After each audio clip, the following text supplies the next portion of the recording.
Buenas noches, docente, compañeros. El día de hoy vamos a exponer sobre la biología del agua. Como una pequeña introducción, les voy a hablar sobre la definición, que es la biología del agua estudia los organismos que habitan en ecosistemas acuáticos. Estos son los dulceacuícolas y marinos, y su interacción con factores físicos, químicos y biológicos, según Wetzel en el 2001. Su importancia es clave para la gestión de recursos hídricos, ya que evaluar permite la calidad del agua, conservar la biodiversidad y garantizar un uso sostenible de este recurso vital, según Alan y Castillo en el 2007. Ecosistemas acuáticos, como ríos y arroyos, que son aguas en movimiento con alto oxígeno, lagos y lagunas, aguas quietas que tienen estratificación, humedales, alta productividad y filtración natural, y por último, océanos y mares que tienen una gran diversidad y regulan el clima global. Biodiversidad acuática incluye microorganismos, como por ejemplo las bacterias y algas, plantas acuáticas, las macrofitas y animales como los invertebrados, peces, aves y mamíferos marinos.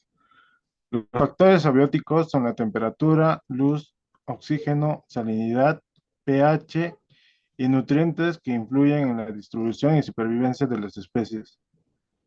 Y los ciclos biogeoquímicos, el carbono que regula el CO2 global, el nitrógeno que controla la productividad, el fósforo que es un nutriente limitante y su exceso causa eutrofización, y las adaptaciones, que los organismos acuáticos presentan adaptaciones fisiológicas como branquias, osmorregulación, las morfológicas, cuerpos hidrodinámicos y raíces flotantes, y comportamentales, que son las migraciones y hábitats nocturnos.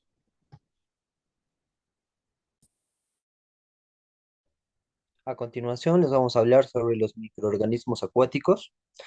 Son microorganismos acuáticos que habitan en el medio acuático de agua dulce, salada o salobre. Desempeñan un papel clave en los ecosistemas ya que forman parte de la base de la cadena trófica y participan en procesos del ciclo de nutrientes, de oxigenación y otros, ¿no? Los principales grupos de microorganismos acuáticos son bacterias acuáticas, algunos, algunas son fotosíntesis, realizan fotosíntesis y otras también descomponedoras, ¿no? Como ejemplo pueden ser la Escherichia coli o la colerina. Algas microscópicas o fitoplancton.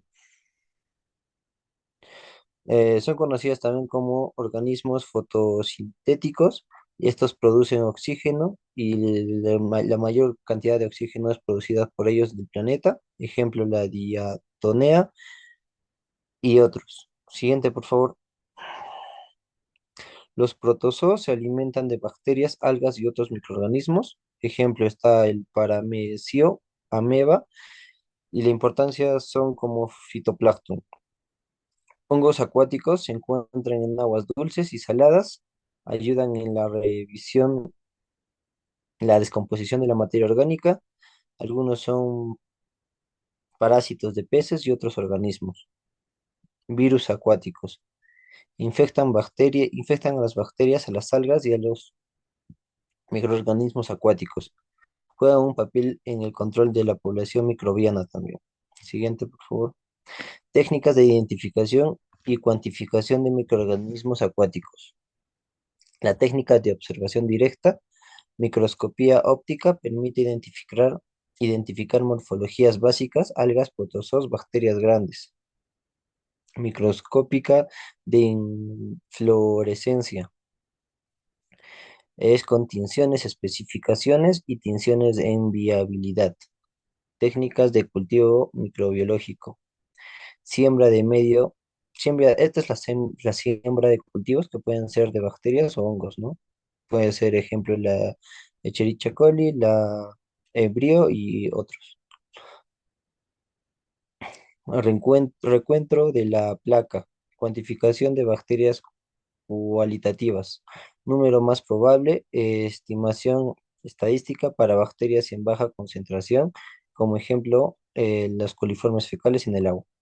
Técnicas de ci- Chitrometría de flujo. Cuantifica células individuales en suspensión usando láser. Permite diferenciar entre células vivas y muertas y clasificar fitoplancton por pigmentos autofluorescentes, como puede ser la clorofilia y la ficobifle- ¡Claro! Ficobiobacterias.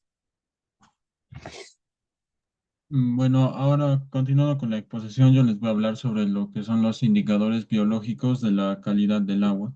Primeramente, ¿qué son estos bioindicadores y cómo se utilizan? Bueno, los bioindicadores son organismos vivos que en sí nos ayudan, por decirlo de alguna manera, a leer cómo es la salud del agua y también mirar los números del laboratorio que observamos donde observamos los seres que habitan los ríos, los lagos, las lagunas, los mares, etcétera. Algunos son muy delicados y asimismo desaparecen si el agua está contaminada, mientras que otros sobreviven incluso en condiciones malas. Y también los bioindicadores se utilizan como una herramienta biológica para medir la salud del agua a través de los organismos que viven en ella. Bueno, a continuación les presentamos un estudio de caso que es la aplicación de bioindicadores en ríos y lagos de la región de Cusco, como lo es el río Pichari de la Convención, que una evaluación en 2022 de la Universidad de San Cristóbal de Huamanga analizó que la calidad biológica del río Pichari, utilizando los índices bióticos de familia y también el EPT. Se tomaron muestras antes y después de la ciudad de Pichari durante mayo a octubre y los resultados fueron que del y índice biótico fue la calidad entre muy buena y buena, entre el EPT la calidad entre buena y regular, y la BMWP que la calidad fue buena y aceptable. En general, esto indica que el río Pichari mantiene una calidad en sí bastante buena, aunque no, con leves degradaciones según el índice utilizado. Y bueno, estos índices para los cálculos fueron como ya expliqué, la BMWP y la ASPT y la EPT. Que, bueno, la BMWP es identificar los macroinvertebrados acuáticos encontrados en el río. Y cada familia tiene un puntaje de 1 a 10 según la tolerancia a la contaminación, ya que 10 es muy sensible y 1 es muy resistente. El ASPT es el promedio de los valores del eh, BMWP dividiendo de la puntuación total del número de familias encontradas y y el EPT se cuenta el número de individuos o familias de estas tres órdenes de insectos acuáticos, como lo pueden ser las efímeras, los plecópteros y tricópteros. Ahora les voy a hablar sobre los peces, que son las especies indicadores y su estado de conservación. Bueno, peces como bioindicadores, bueno, estos son fáciles de observar y muestrear, también tienen distintas tolerancias a la contaminación y cambios ambientales, reflejan la calidad del agua y también lo que es la integridad del ecosistema y su abundancia o desaparición indica que en la presencia humana y también el deterioro de su ambiente, como lo es, puede ser el mar, los ríos o también los lagos en donde habitan. Bueno, su estado de conservación son especies nativas andinas amazónicas, por ejemplo, las orestias, las arapaimas, y que están amenazadas por lo que son la contaminación, la sobrepesca y también la pérdida del hábitat. Las algas y diatomeas, bueno, su uso como indicadores. Su uso en la evaluación de condiciones tróficas son la oligotrófica, que es en aguas limpias y pocos nutrientes, la fragilaria, crotonensis y achantles y minutizas. Las mesotróficas, que son nutrientes moderados, como puede ser la navícula y la ciclotela. Las eutrófilas, que son nutrientes en riesgo de flotaciones, como pueden ser las algas verdes y las cianobacterias. Y bueno, su uso como indicadores de contaminación está en la contaminación orgánica, que son especies tolerantes a lo que es esta contaminación. Los metales pesados que, bueno, son diatomeas que son sensibles y en sí desaparecen los metales pesados, por ejemplo, puede ser el plomo, el mercurio, también puede ser el petróleo. Las aguas ácidas, que bueno, en lo que es la minería, el drenaje ácido, que proliferan resistentes, son resistentes, por decirlo de alguna manera, como son la pinularia y el agua limpia oxigenada, que bueno, son diatomeas que abundan demasiado en lo que son las aguas limpias, por ejemplo, son la Tabaleralia y la Axenatles. Y bueno, las ventajas y también las limitaciones de los bioindicadores, bueno, sus ventajas son que reflejan la calidad del agua a lo largo del tiempo, detectan los contaminantes, ya sea crónica o también difusa, y muestran condiciones ecológicas y también su impacto en la vida acuática. Y bueno, sus limitaciones es que, bueno, se requiere de mucho conocimiento taxonómico especializado, puede tardar en responder a cambios ambientales y a factores naturales, puede ser, por ejemplo, la altitud, la temperatura, el caudal y el sustrato que en sí influyen en los resultados.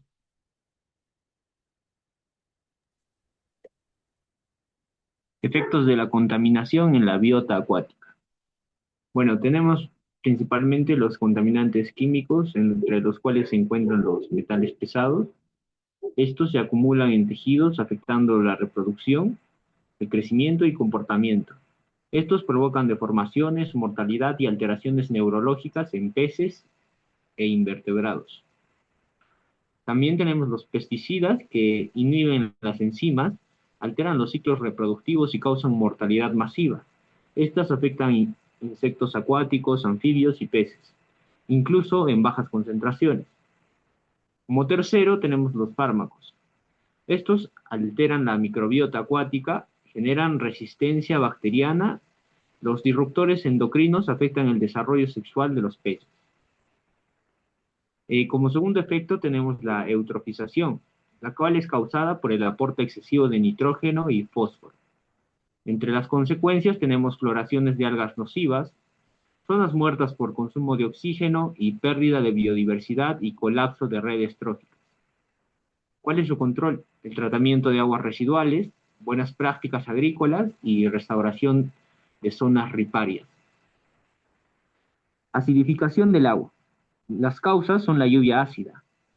Entre los efectos tenemos la disminución del pH, que afecta la calcificación de moluscos y crustáceos, alteración de los ciclos de nitrógeno y fósforo, reducción de la diversidad biológica. Entre los efectos también contamos con la bioacumulación y biomagnificación. En lo que es la bioacumulación es que los contaminantes se acumulan en los organismos a lo largo del tiempo, y la biomagnificación es el aumento de concentración en niveles superiores de la cadena alimentaria. Un ejemplo de ello sería el mercurio en peces carnívoros como el tucunare. Este es un riesgo de fauna y también a la salud humana. También tenemos los microplásticos, que son ingeridos por el zooplancton y peces y aves acuáticas. Causan obstrucción intestinal, estrés oxidativo y transporte de contaminantes adheridos. Afectan la reproducción y el comportamiento. Por último, tenemos lo que es la contaminación térmica, que es la descarga de aguas calientes de industrias o represas. Los efectos que causa son el aumento de la temperatura al reducir el oxígeno disuelto, cambios en el metabolismo de reproducción de los organismos, migración o de separación de especies sensibles. Y por último, hay un estudio de caso en Perú que se da en Río Vilcanota, ubicado en el Cusco, que es la contaminación por aguas residuales y minería, que hay presencia de metales pesados reducción de macroinvertebrados sensibles, floraciones algales en zonas urbanas. También en el lago Titicaca, que se encuentra en eutrofización por aguas residuales de Puno y Juliaca, floraciones de cianobacterias y que causan mortandad en peces y aves. Presencia de microplásticos en peces comerciales. Y por último, en el río de Madre de Dios, que es causado por la minería aurífera, que se da gracias al mercurio bioacumulado en peces. Esto causa un impacto en comunidades ribereñas y su biodiversidad acuática.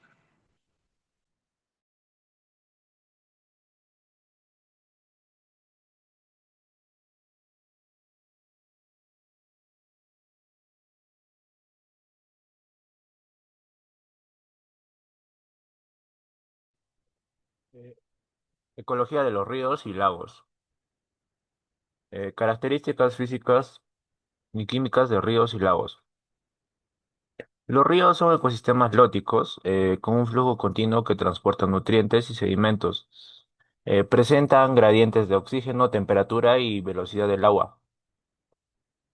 Los lagos son ecosistemas lénticos con estratificación térmica y química marcada, especialmente en lagos profundos.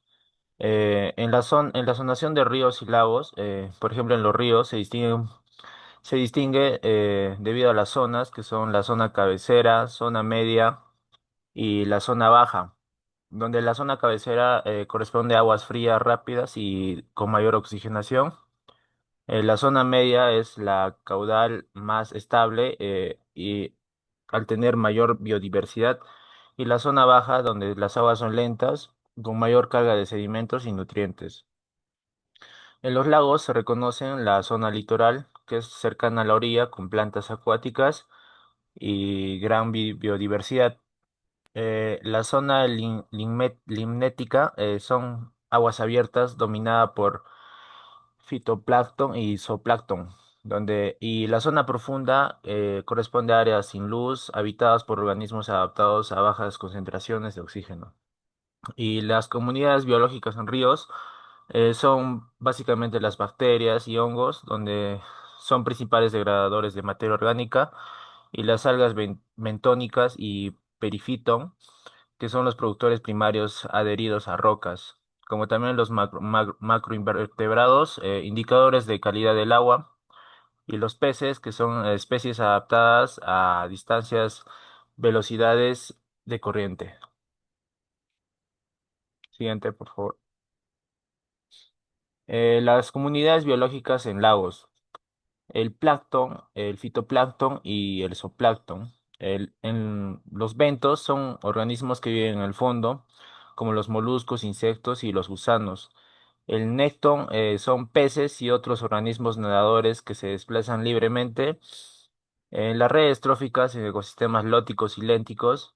En ríos, las cadenas alimentarias dependen de la entrada de materia orgánica alóctona, que son las hojas y los restos vegetales, y bueno, de la producción primaria interna. En los lagos, la base es la fitoplancton, seguido por zooplancton, peces pequeños y depredadores superiores. Y en las redes tróficas, en ecosistemas lóticos y lénticos, bueno, en los ríos, las cadenas alimentarias dependen de la entrada de materia orgánica y la producción primaria interna.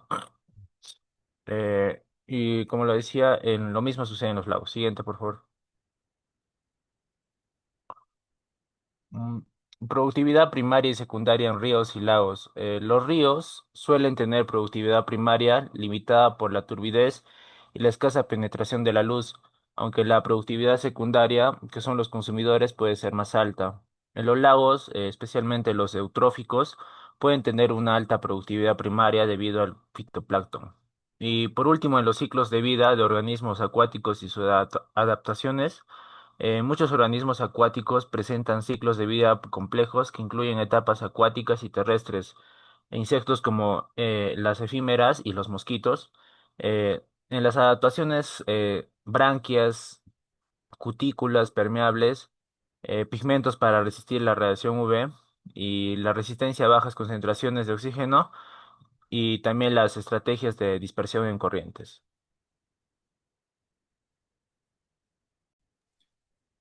Conservación de la biodiversidad acuática. Bueno, una de las importancias es la producción de oxígeno, el fitoplancton de los océanos, la regulación del clima. Los océanos actúan como un gran sumidero de carbono. El suministro de alimentos, la pesca, acuicultura, son fuentes vitales de alimento. La filtración de agua y las principales amenazas de la biodiversidad acuática es obviamente la contaminación, la descarga de plásticos, como vemos en la imagen, la sobrepesca, el cambio climático y la destrucción del hábitat. Y una de las estrategias para su conservación es crear áreas marinas y agua dulce protegidas, reducir la contaminación, la pesca y agricultura sostenible y, por último, restaurar el ecosistema. Siguiente, por favor. Finalmente tenemos lo que son las técnicas de estudio en biología del agua. Tenemos los métodos de muestreo de agua y sedimentos. Estos se realizan evitando zonas de turbulencia en los ríos a diferentes profundidades según el parámetro con frascos esterilizados para muestras biológicas. Tenemos las técnicas de identificación y cuantificación de microorganismos. Estas incluyen métodos clásicos como el cultivo en medios específicos para contar las colonias, la filtración por membrana y las técnicas moleculares como la PCR para detectar ADN de microorganismos específicos.